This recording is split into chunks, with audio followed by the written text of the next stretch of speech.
Banyak orang pasti merasa kalau mereka hidup dengan kehendak bebas, atau setidaknya sesuai sama takdir dari Tuhan. Tapi gimana kalau ternyata banyak dari kita yang terjebak di kehidupan penuh propaganda yang udah ada sejak puluhan tahun lalu? Sampai-sampai kita nggak sadar kalau apa yang kita lakukan itu awalnya adalah propaganda. Karena sadar atau enggak, propaganda ternyata bukan hal yang jauh dari kehidupan kita loh. Hari ini ada 3 propaganda yang menurut gue mind-blowing banget dan deket banget sama rutinitas kita sehari-hari. Dimulai dari propaganda tentang sarapan. Jadi di awal 1900-an banyak orang Amerika yang saat pagi hari nggak sarapan. Kalaupun sarapan hitungannya cuma ngemil, pakai kopi sama roti. Tapi di sisi lain ada industri daging yang berkeinginan buat menjual lebih banyak produk mereka. Salah satu perusahaan daging itu adalah Beech-Nut Packing Company yang pada akhirnya memakai jasa Edward Bernays yang sekarang disebut sebagai Bapak Public Relation modern. Bernays diminta untuk membantu perusahaan ini menjual lebih banyak daging bacon. Menariknya, Bernays nggak mengkomunikasikan produk Beech-Nut Packing Company dengan bilang kalau bacon mereka tuh bagus dan sehat. Dia justru menghubungi 5.000 dokter dengan pertanyaan yang udah di framing. Apakah menurut Anda sarapan berat lebih sehat daripada sarapan ringan? Pernyataan ini jadi tidak netral karena Bernays membuat seolah-olah sarapan berat itu diasosiasikan dengan energi, kekuatan, dan kesehatan. Hasilnya mayoritas dokter menjawab, iya, sarapan berat lebih baik daripada sarapan ringan. Dari hasil wawancara yang sudah di framing ini, Bernays selalu mengirim siaran pers ke koran-koran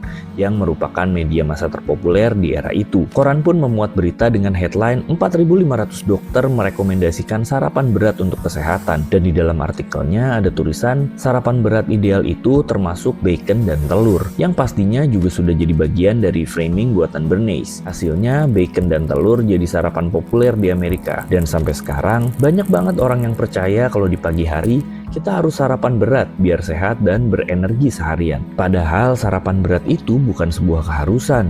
Terbukti dari orang-orang Amerika di awal 1900-an yang nggak pernah sarapan, tapi sehat-sehat aja. Di era modern juga banyak ahli gizi yang bilang kalau sebagian anak-anak atau pengidap penyakit tertentu seperti masalah gula darah sangat dianjurkan buat nggak sarapan. Karena emang bukan sarapannya yang penting, tapi total kalori dan kualitas makanan. Cuma narasi sarapan berat itu lebih bagus dibanding sarapan ringan udah terlanjur nempel di kepala banyak orang. Bahkan gak cuma di Amerika, orang Indonesia juga kayaknya somehow percaya sama propaganda ini. Buktinya orang Indonesia terbiasa sarapan besar dengan lauk lengkap seperti nasi uduk atau lontong sayur.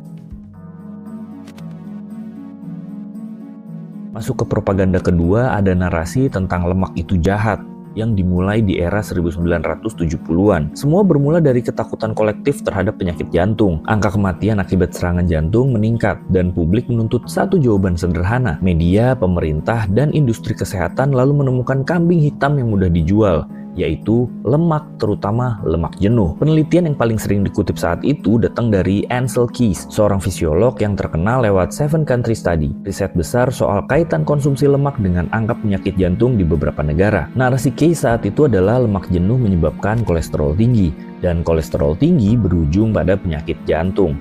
Narasi ini pada dasarnya cukup aneh, karena jika kamu melihat seni-seni di zaman dahulu, sangat banyak gambaran gadis yang justru berlemak, nggak kurus kering. Artinya, sebelum ada narasi lemak itu jahat, tubuh seseorang yang berlemak justru dianggap cantik dan proporsional. Sayangnya, narasi dari Keys dan teman-temannya sudah terlanjur terbentuk, dan pemerintah Amerika Serikat kemudian meresmikannya lewat pedoman gizi. Lemak harus dikurangi, masyarakat didorong beralih ke makanan low fat dan fat free. Supermarket pun berubah, rak-rak dipenuhi sama produk rendah lemak dengan label sehat. Padahal seringkali itu justru diganti sama gula dan karbohidrat olahan dalam jumlah besar agar rasanya tetap enak. Disinilah propaganda bekerja dengan halus. Lemak dicitrakan sebagai sesuatu yang kotor, menjijikan, dan berbahaya.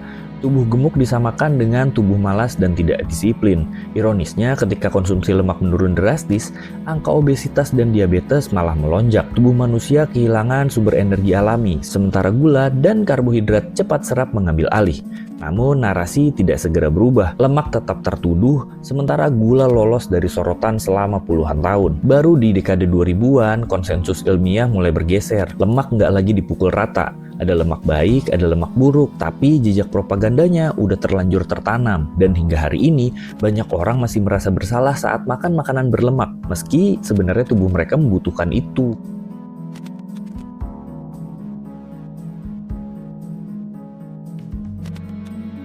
Masih soal makanan yang kita konsumsi, ada propaganda ketiga, yaitu anak harus minum susu biar tinggi. Pasti kamu pernah dengar iklan tumbuh tuh ke atas, bukan ke samping. Ironisnya, narasi ini sebenarnya adalah propaganda yang dimulai di awal abad ke-20.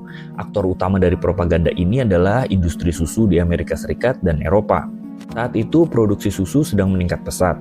Tapi susu adalah produk yang cepat basi dan jumlah konsumsi masyarakat nggak sebanding sama suplainya. Karena itu industri butuh alasan moral dan ilmiah agar susu diminum setiap hari sejak kecil. Masuklah para ilmuwan gizi awal seperti Elmer McCallum di tahun 1900 yang menemukan vitamin A dan D. Temuan dia ini benar, nggak salah. Dan susu juga mengandung kalsium, protein, dan vitamin.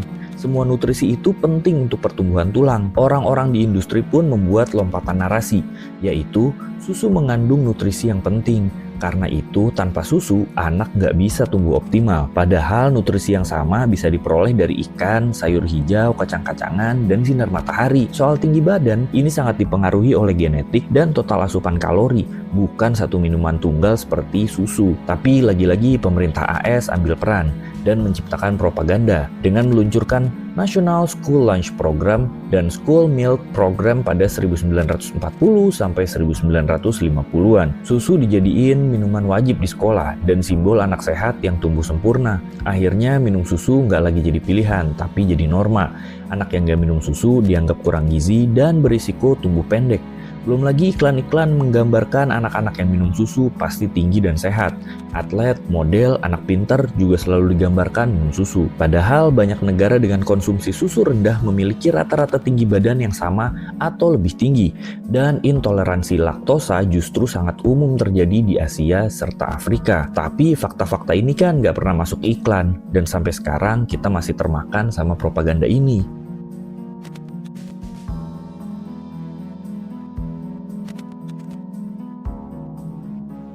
Jadi gimana? Kalian masih merasa hidup kalian berjalan gitu-gitu aja? Atau kalian mulai ngerasa kalau kalian hidup di dalam sebuah sistem yang udah diatur sama propaganda selama berabad-abad?